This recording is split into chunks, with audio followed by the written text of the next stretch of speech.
उस दिन मुझे दफ्तर से घर आते हुए बड़ी देर हो गई थी। घर आकर जब मैंने अपने कमरे में झांका तो मेरी बीवी गहरी नींद सो रही थी। अब मुझे मौका मिल गया था। मैं जल्दी से नौकरानी के कमरे में गया। नौकरानी अपने कमरे में बैठी रो रही थी। जब उसने अचानक मुझे अपने सामने देखा तो घबराकर खड़ी हो गई और उस घबराहट के आलम में उसके हाथ से तस्वीर नीचे गिर पड़ी। मैंने झुककर वो तस्वीर उठाई और उस तस्वीर को देखने लगा। जैसे ही मेरी नजर उस तस्वीर पर पड़ी तो मेरी अकल दंग रह गई। उसी हैरत के आलम में मैं कभी तस्वीर को देखता और कभी औरत को, और मैं भी रोने लग गया। अब नौकरानी मुझे रोजाना अपने हाथों से तैयार करती, मेरे लिए अपने हाथों से नाश्ता बनाती। मैं जब भी ऑफिस से आता और अपनी बीवी के लिए जो कुछ भी लाता वही कुछ अपनी नौकरानी के लिए भी लेकर आता था। फिर एक दिन अचानक मेरी बीवी ने एक रात मुझे और मेरी नौकरानी को, मेरा नाम राशिद है, मैं अपने माँ बाप का इकलौता बेटा था। मेरे वालिदैन ने मेरी परवरिश बड़े एहसन तरीके से की थी। मेरा बाप एक सेलमैन था।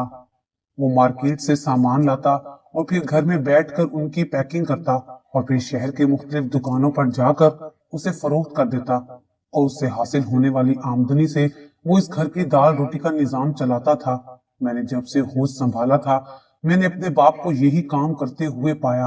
अगरचे उनका ये काम कोई काबिल इतराज तो नहीं था, लेकिन उनके इस काम में एक बात ऐसी थी जो मेरे और मेरी माँ के लिए बड़ी तशवीश का बाइस बनी हुई थी। दरअसल मेरा बाप अपना माल हफ्ते के 3 दिन अपने ही शहर में फरोख्त करता था और बाकी के 3 दिन किसी दूसरे शहर में जाकर बेचता था। इसलिए उन्हें हफ्ते के 3 दिन घर से बाहर रहना पड़ता था। अलबत्ता वो छुट्टी का दिन हमारे साथ ही गुजारते थे। कई दफा मैंने और मेरी माँ ने उन्हें समझाने की कोशिश की कि वो अपने शहर में ही काम किया करें और घर से बाहर ना रहा करें, मगर वो हमारी बातों को सुनी अनसुनी कर देते थे और हमारी किसी बात पर कोई तवज्जो नहीं देते थे। एक दिन जब अब्बा जान अपना माल लेकर दूसरे शहर जाने के लिए घर से निकलने लगे तो मैंने अब्बा जान से कहा, अब्बा जान, जब आपका माल इस शहर में अच्छे दामों फरोख्त हो जाता है तो फिर इसे बेचने के लिए आप दूसरे शहर क्यों जाते हैं, जिसकी वजह से आपको 3 दिन हमसे दूर भी रहना पड़ता है। देखो बेटा, मैं आप लोगों से दूर अपनी खुशी या मर्जी से नहीं रहता और ना ही मेरे साथ रोजी रोटी का मसला है, बल्कि मेरी एक बहुत बड़ी मजबूरी मुझसे ये सब कुछ करवा रही है। कैसी मजबूरी? मैंने अब्बा जान की बात खत्म होते ही पूछा। छोड़ो बेटा, तुम अभी नहीं समझोगे, वक्त आने पर तुम्हें सब कुछ खुद ब खुद पता चल जाएगा। अब्बा जान ने ये कहकर अपना माल उठाया और घर से बाहर निकल गए और मैं वहीं खड़ा सोचता रह गया कि उनकी ऐसी कौन सी मजबूरी है जो उनसे ये सब कुछ करवा रही है। बहरहाल वक्त यूं ही गुजरता रहा और अब्बा जान हस्बे मामूल हफ्ते के 3 दिन अपने शहर से बाहर ही गुजारते रहे, यहाँ तक कि मैंने अपनी तालीम मुकम्मल कर ली। तालीम मुकम्मल करके मैंने एक कंपनी में मुलाजमत कर ली और वक्त के साथ साथ मैं तरक्की करता हुआ उस कंपनी का बहुत बड़ा अफसर बन गया। मेरी तनख्वाह भी खासी माकूल थी। मैंने एक बहुत बड़ा मकान खरीदा और अपने वालिदैन को लेकर उस मकान में शिफ्ट हो गया। मुलाजमत के तकरीबन 5 साल बाद मेरे वालिदैन ने एक जुबैदा नामी लड़की से मेरी शादी कर दी। जुबैदा एक अच्छी लड़की थी। वो ना सिर्फ मेरा बल्कि मेरे माँ बाप का भी बहुत ख्याल रखती थी। इस तरह हमारा घर गोया एक जन्नत की शक्ल अख्तियार कर गया था। एक रोज जब मैं, अम्मी, अब्बा और जुबैदा दोपहर को खाने की मेज पर बैठे हुए थे तो मैंने अपने अब्बा जान से मुखातिब होते हुए कहा, अब्बा जान, अब आप ये काम वाम सब छोड़ दें और आराम से घर में बैठे। आपको अब आराम की जरूरत है। नहीं बेटा, मैं ऐसा नहीं कर सकता, मुझे काम करना होगा। मेरे बाप ने जवाब दिया, चलो ठीक है, मगर अब आप ये काम सिर्फ अपने शहर में ही किया करें, शहर से बाहर ना जाया करें। मैंने अब्बा जान के जवाब पर फौरन कहा, लेकिन उन्होंने मेरी बात को रद्द करते हुए कहा, देखो बेटा, मैंने पहले भी तुम्हें बताया था कि मुझसे ये काम मेरी एक बहुत बड़ी मजबूरी करवा रही है। क्या मजबूरी है, मुझे बताएं तो सही। मैंने बात काटते हुए कहा। अब्बा जान ने मेरी बात का जवाब देने की बजाय मेरी माँ को साथ लिया और उन्हें मोटरसाइकिल पर बिठाया और शहर की तरफ चले गए। और वो जब भी शहर से कोई सामान खरीदने जाते तो अम्मी जान को साथ लेकर जाते थे। इसलिए आज भी उन्होंने ऐसा ही किया था। कुदरत भी इंसान के साथ क्या क्या खेल खेलती है, कोई शख्स नहीं जानता कि उसकी जिंदगी में आने वाला अगला लम्हा उसके लिए खुशियां लाएगा या फिर गम। उस दिन मेरे साथ भी कुछ ऐसा ही हुआ था। मेरे बाप को घर से गए अभी 1 घंटा ही गुजरा होगा कि मेरे किसी जानने वाले ने मुझे फोन किया और बताया कि मेरे माँ बाप के साथ एक हादसा पेश आ गया है और वो दोनों इस हादसे में जान भाग हो गए हैं। ये खबर सुनकर मेरे पैरों तले से जमीन निकल गई। मैं जल्दी जाए हादसा पर पहुंचा। तब तक मेरे माँ बाप दोनों ही अल्लाह को प्यारे हो चुके थे। मैंने उन्हें एक एम्बुलेंस में डाला और घर ले आया। मैंने उनके कफन दफन का इंतजाम करके उन्हें अपने ही शहर के एक मकामी कब्रिस्तान में दफन कर दिया। अम्मी और अब्बा के मरने के बाद मैं और जुबैदा बहुत उदास रहने लगे थे। फिर हमने उसे कुदरत का एक हादसा समझते हुए अपने आप पर काबू पाना शुरू कर दिया। इस हादसे ने मुझसे ज्यादा मेरी बीवी के जहन को मुतासिर किया था और वो ज्यादातर बीमार रहने लगी थी। इस दौरान मैंने महसूस किया कि जुबैदा अभी इस काबिल नहीं कि घर के काम काज कर सके। इसलिए मैंने घर के काम काज के लिए एक मुलाजमा रखने का फैसला कर लिया। मेरे घर से 2 गलियां छोड़कर एक घर में एक मुलाजमा काम करती थी। जब मैंने उससे अपने घर के काम के लिए कहा तो उसने माजरत करते हुए कहा, साहब जी, मैं आपके घर काम करने के लिए नहीं आ सकती। अलबत्ता मेरे पास एक औरत है जो किसी दूसरे शहर से किस्मत के धक्के खाए हुए मेरे पास आई है।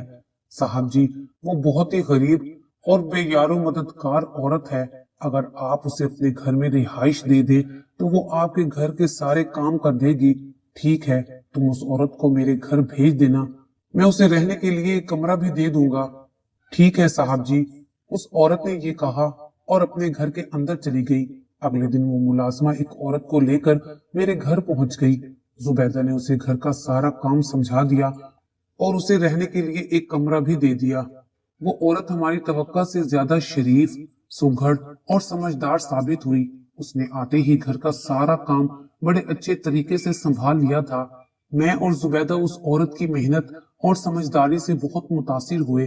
अब हम किसी भी वहम, खौफ और परेशानी के बगैर अपना सारा घर उस औरत की जिम्मेदारी पर छोड़कर कहीं भी चले जाते थे और उस औरत के होते हुए हमारे घर की कोई भी चीज कभी भी इधर उधर नहीं हुई थी। फिर एक दिन मेरे साथ एक ऐसा वाकया रूनुमा हुआ जिसने मेरे सारे वजूद को झिझोड़ कर रख दिया था। उस दिन मुझे दफ्तर से घर आते हुए बड़ी देर हो गई थी। घर आकर जब मैंने अपने कमरे में झांका तो मैंने देखा कि जुबैदा गहरी नींद सो रही थी। मैंने उसे उठाना मुनासिब ना समझा और मैं नौकरानी को बुलाने के लिए उसके कमरे की तरफ चला गया। जब मैं उसके कमरे के दरवाजे पर पहुंचा तो मुझे अंदर से किसी के रोने की आवाजें आने लगी। मैं बड़ा हैरान हुआ। फिर मैं दरवाजे के करीब हो गया तो रोने की आवाजें और भी वाज़ेह होने लगी। थोड़ी देर मैं दरवाजे पर खड़ा सोचता रहा, लेकिन फिर मैंने दरवाजा खोला और अंदर दाखिल हो गया। अंदर पहुंचकर मैंने देखा कि वो नौकरानी एक तस्वीर को अपने सीने से लगाए हुए जारो कतार रो रही थी।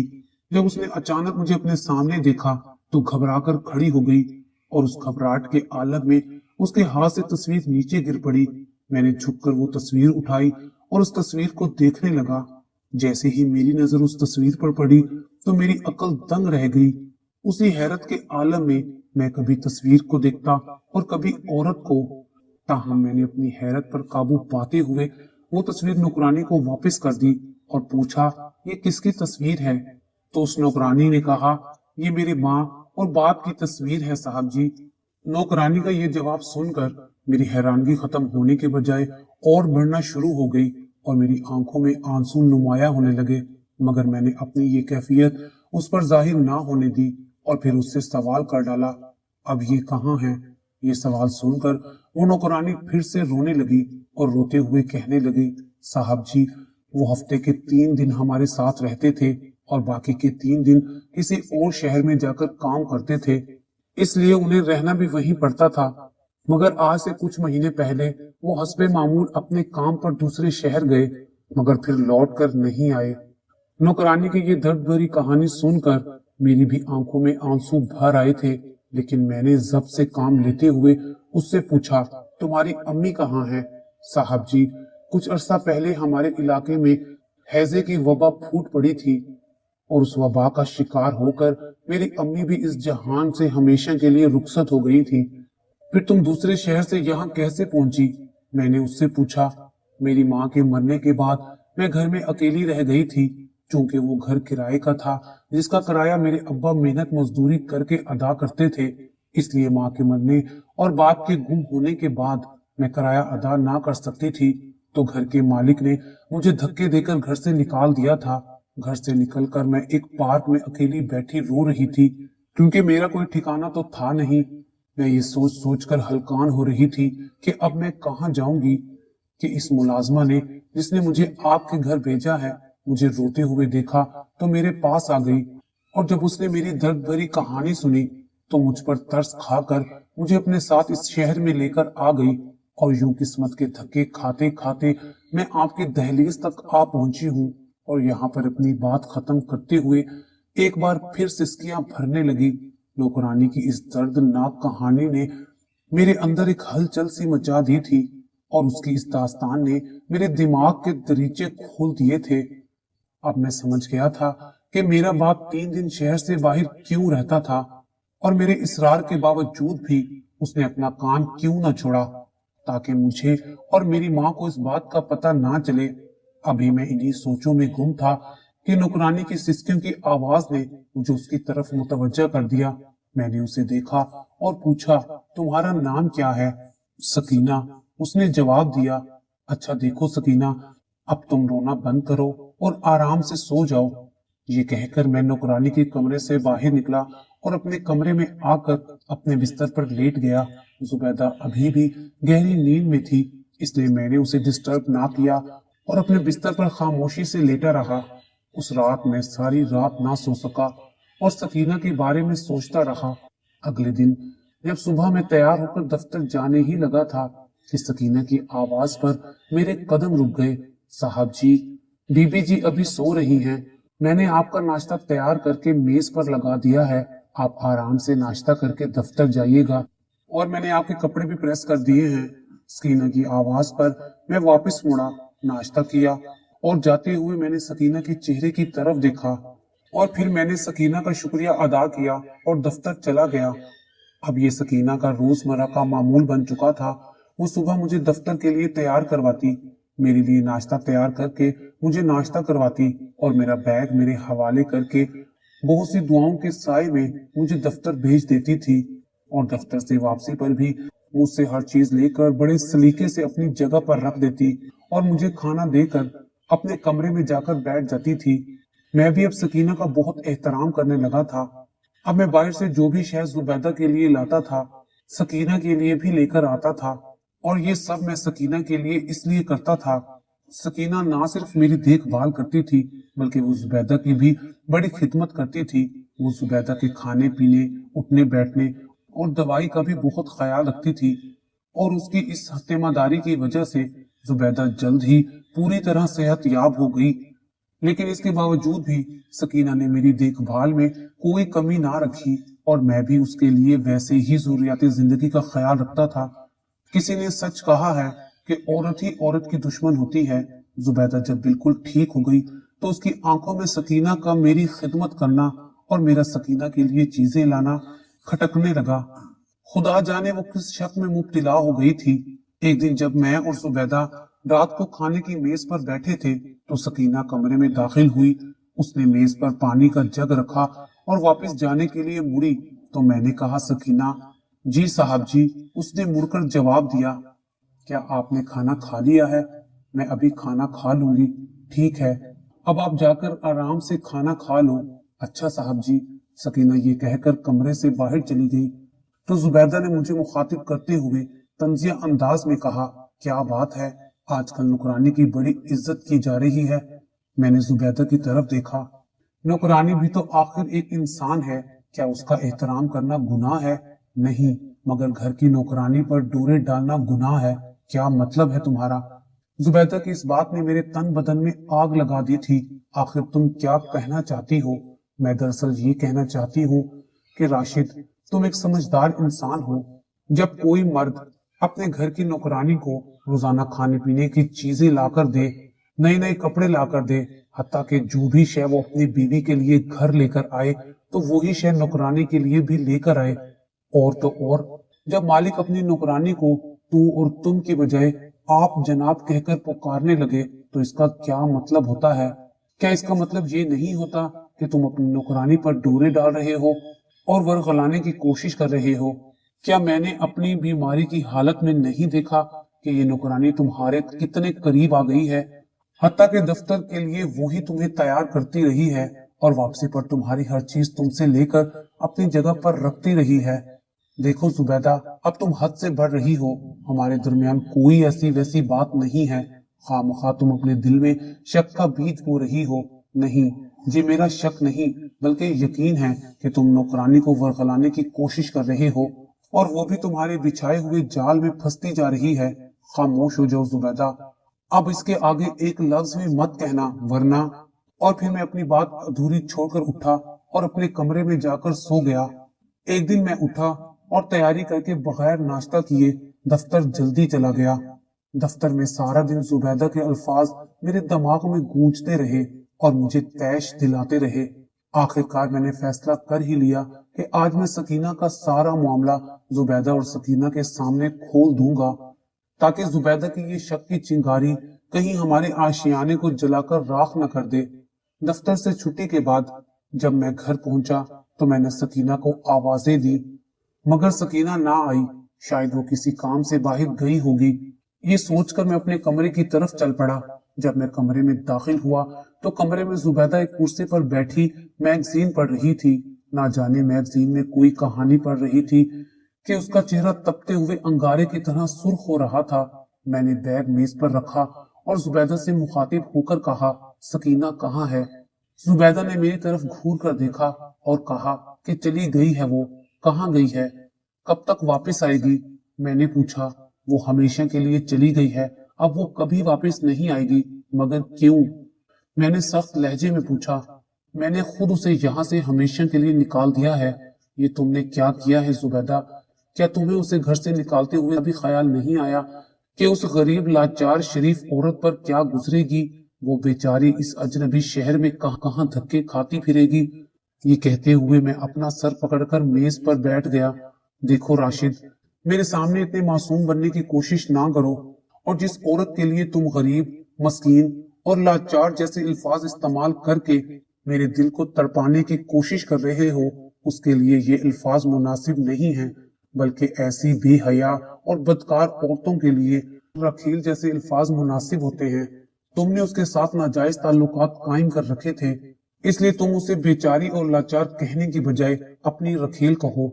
जैसे ही मेरे कानों में जुबैदा के ये अल्फाज टकराए, मैं आपे से बाहर हो गया और एक जोरदार थप्पड़ मैंने जुबैदा के मुंह पर दे मारा। थप्पड़ इतना जोरदार था कि जुबैदा साथ रखी हुई कुर्सी पर गिर पड़ी। उसने उठने की कोशिश की, लेकिन मैंने जुबैदा को कंधों से दबाते हुए कहा, बैठी रहो इसी जगह पर और मेरी बात गौर से सुनो। घटिया औरत, जिस औरत को तुम मेरी रखेल कह रही हो, दर हकीकत वो मेरी सुतेली बहन है। मेरे बाप ने मेरी माँ से शादी करने से पहले किसी और शहर में शादी कर रखी थी और मेरे बाप की उस बीवी से सकीना पैदा हुई थी। इस लिहाज से वो मेरी बड़ी बहन लगती है, मगर हालात ने उस बेचारी पर ऐसे ऐसे जुल्म ढाए हैं कि वो अपने ही भाई के घर में नौकरानी बनकर अपनी जिंदगी गुजार रही है। जिन दिनों में तुम बीमार थी, उन दिनों मैंने उसके पास अपने बाप की तस्वीर देखी थी और वो मेरे बाप को अपना बाप बता रही थी। जब मुझे पता चला कि सकीना दर हकीकत मेरी बड़ी बहन है, तो मैंने उसे अपनी हकीकत बताने की बजाय उसे अपना रवैया बदल लिया, जिसे तुम जैसी बेहया और बेशरम औरत ने ना जाने किस किस खिताब से नवाजा है। अब तुम खुद ही फैसला करो कि इसमें मेरा या सकीना का क्या कसूर है। जब जुबैदा को मामले की हकीकत का पता चला तो वो बहुत शर्मिंदा हुई और वो उठी और उसने राशिद के पैरों पर हाथ रखते हुए कहा, मुझे माफ कर दो राशिद, मैं अनजाने में एक बहुत बड़े गुनाह में शरीक हुई हूँ, लेकिन मैं इस गुनाह का अजाला अब सकीना को ढूंढकर वापस इस घर में लाकर करूंगी। फिर मैंने और जुबैदा ने शहर का कोना कोना छान मारा, मगर हमें सकीना कहीं ना मिली। आखिरकार हम दोनों थक हार कर बैठ गए। यूं ही वक्त गुजरता रहा। आखिर एक दिन अल्लाह ताला ने जुबैदा को एक चांद सी बेटी अता कर दी। बेटी पैदा होने के बाद मेरा और जुबैदा दोनों का दिल कदरे बहलने लगा। एक दिन जुबैदा ने मुझसे कहा, देखो राशिद, मैंने पीर बाबा के दरबार पर मन्नत मानी थी कि जब मुझे अल्लाह ताला बच्चा अता करेगा तो मैं पीर बाबा के दरबार पर खैरात बांटूंगी। मैंने जुबैदा की बात को मानते हुए उसे अपनी बच्ची समेत लेकर बाबा के दरबार पर पहुंच गया। मैंने गाड़ी से सामान उतारा और दरबार पर बैठे हुए फकीरों को एक एक करके खैरात देने लगा। जब मैं सबको खैरात दे चुका तो मैंने देखा कि एक औरत उन फकीरों से थोड़े फासले पर अपने सर पर कपड़ा डाले मुंह नीचे करके बैठी हुई है। मैंने एक लिफाफा लिया और उस औरत के पास पहुंच गया। उसके पास पहुंचकर मैंने कहा, ये ले लो। उस औरत ने मेरी तरफ हाथ बढ़ाते हुए जब अपना सर उठाया तो उसे देखकर मेरे पैरों तले से जमीन निकल गई। वो औरत असल में सकीना थी। मैंने सकीना को दोनों बाजुओं से पकड़ा और उसे खड़ा करके कहा, सकीना तुम यहाँ? उसने मुझे गौर से देखा और बोली, साहब जी आप यहाँ? सकीना, मैंने और जुबैदा ने तुम्हें कहाँ कहाँ तलाश नहीं किया। फिर मैंने सकीना से पूछा कि तुम यहाँ कैसे पहुंची? साहब जी, जब मुझे बीबी जी ने घर से निकाला था तो मैं सीधा उसी मुलाजमा के घर गई थी जो मुझे आपके घर छोड़ आई थी। लेकिन वहां पहुंचने के बाद मुझे पता चला कि वो सारे घर वाले अपनी नौकरानी समेत कुछ दिनों के लिए शहर से बाहर गए हुए हैं और उनके घर पर ताला लगा हुआ था। मैं मायूस होकर चलती चलती इस दरबार पर आ गई और थोड़ी देर आराम करने के लिए यहाँ बैठ गई। यहाँ और भी बहुत सी औरतें बैठी हुई थी। मैंने अपने आप को यहाँ महफूज समझा और सोचा कि जब तक मेरी मोहसिना वापस नहीं आ जाती मैं यहीं रहूंगी। यहाँ मुझे खाने के लिए लंगर भी मिल जाता था और सोने के लिए जगह भी। जब सकीना ने अपनी बात मुकम्मल की तो मैंने सकीना से कहा, सकीना जानती हो मैं कौन हूँ और तुम मेरी क्या लगती हो? जी साहब जी, आप मेरे मालिक हैं और मैं आपकी नौकरानी हूँ, सकीना ने जवाब दिया। नहीं सकीना। फिर मैंने अपनी जेब से एक तस्वीर निकाली और सकीना को दिखाते हुए कहा, सकीना इसे जानती हो? सकीना ने तस्वीर देखी और मुझसे लेकर तस्वीर को चूमने लगी। साहब जी, ये मेरे अब्बा की तस्वीर है, ये आपके पास कैसे आई? ये तस्वीर मेरे पास क्यों है? मैंने कहा, तो सुनो, मैं भी इसी आदमी का बेटा हूँ और तुम्हारा भाई हूँ। जब सकीना ने ये बात सुनी तो वो हैरत से मुझे देखने लगी। हाँ सकीना, मैं तुम्हारा छोटा भाई हूँ, तुम्हारा बेटा हूँ और तुम मेरी बड़ी बहन हो, मेरी माँ हो। जब सकीना को पता चला कि मैं उसका भाई हूँ तो उसने मुझे अपने गले से लगा लिया और फूट फूट कर रोने लगी। फिर उसने थोड़ा पीछे हटते हुए मुझसे अपने बाप के मुतालिक पूछा तो मैंने उसे सब कुछ सच सच बता दिया, जिसे सुनकर वो और भी ज्यादा रोने लगी। इतने में जुबैदा भी अपनी बच्ची को उठाकर वहां आ गई। देखो जुबैदा, मुझे मेरी बहन, मेरी माँ दोबारा मिल गई है। अब मैं इसे कहीं नहीं जाने दूंगा। हाँ राशिद, अब हम सकीना आपा को कहीं भी नहीं जाने देंगे, बल्कि अपने पास रखेंगे। फिर मैंने सकीना को बाजुओं से पकड़ा और चलने के लिए कहा तो सकीना कहने लगी, नहीं भाई, मुझे यही रहने दीजिए, मैं इस काबिल नहीं हूँ कि मैं आपके घर रह सकूं। देखो सकीना, वो मेरा घर नहीं है, मेरे अब्बा का घर है और तुम अपने अब्बा के घर रहना नहीं चाहती हो। जब जुबैदा ने महसूस किया कि सकीना उनके साथ जाने के लिए तैयार नहीं है तो वो भी आगे बढ़ी और बच्ची को मुझे पकड़ाते हुए सकीना के पांव पर हाथ रखते हुए कहने लगी, देखो सकीना आपा, क्या आप अपनी भाभी को माफ नहीं करेंगी? नहीं नहीं, मुझे आप दोनों से कोई रंज नहीं है, ये तो मेरी किस्मत में ही ऐसे जिंदगी गुजारना लिखा है। आप दोनों जाएं, मेरी दुआएं हमेशा हमेशा के लिए आपके साथ रहेंगी। नहीं सकीना, अब हम आपको यहाँ से अपने साथ लिए बगैर वापस नहीं जाएंगे। फिर जुबैदा ने बच्ची मुझसे लेकर सकीना की झोली में डालकर कहने लगी, मैं जानती हूँ कि मैंने आपसे बहुत ज्यादती की है और मैं इस काबिल भी नहीं हूँ कि मुझे माफ किया जाए, मगर ये आपकी भतीजी आज आपको मनाने आई है। आप हमारे कहने पर ना सही मगर अपनी इस मासूम भतीजी के कहने पर ही मान जाएं। फिर जुबैदा ने बच्ची मुझसे लेकर सकीना की झोली में डाल दी और कहने लगी, मैं जानती हूँ कि मैंने आपके साथ बहुत ज्यादती की है और मैं इस काबिल भी नहीं हूँ कि मुझे माफ किया जाए, मगर ये आपकी भतीजी आज आपको मनाने आई है। आप हमारे कहने पर ना सही मगर अपनी इस मासूम भतीजी के कहने पर ही मान जाएं। सकीना ने बच्ची को उठाया और गले से लगाते हुए कहने लगी, ये मेरी भतीजी नहीं, मेरी अपनी बेटी है और दुनिया की कोई माँ अपनी बेटियों को कहना रद्द नहीं कर सकती। मैं तुम्हारे साथ जरूर चलूंगी। फिर हमने सकीना को साथ लिया और अपने घर आ गए। हमने अपने घर का एक कमरा सकीना को दे दिया और हमारा वक्त हंसी खुशी गुजरता रहा। फिर अल्लाह ताला ने मुझे और जुबैदा को मजीद 2 बेटे और एक बेटी की नेमत से नवाज दिया। अब मेरे दोनों बेटे और दोनों बेटियां सकीना को दादी अम्मा कहते हैं और सकीना भी मेरे बच्चों पर जान छिड़कती है। अब वो मेरे बच्चों के साथ हंसती खेलती खुशो खुरम जिंदगी गुजार रही है और हम सब भी एक अच्छी और हंसी खुशी जिंदगी गुजार रहे हैं।